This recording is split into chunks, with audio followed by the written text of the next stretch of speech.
একজন content ক্রিয়েটারের page কখন down হয় জানেন?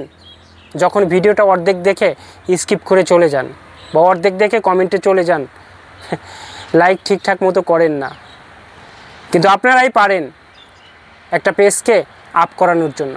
আপনাদের সহযোগিতা, আপনাদের ভালোবাসা, আপনাদের রেসপন্সিবিলিটি যদি ঠিকঠাক থাকে তাহলে পেজ কিন্তু ডাউন হয় না।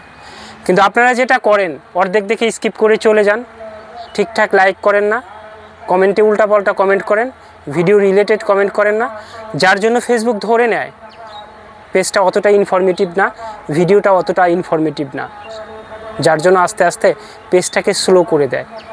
কিন্তু আপনার সহযোগিতা, আপনার ভালোবাসা, আপনার রেসপন্সিবিলিটি যদি ঠিকঠাক থাকে তাহলে আমি নিশ্চিত ওই পেজটা সহজে ডাউন হবে না।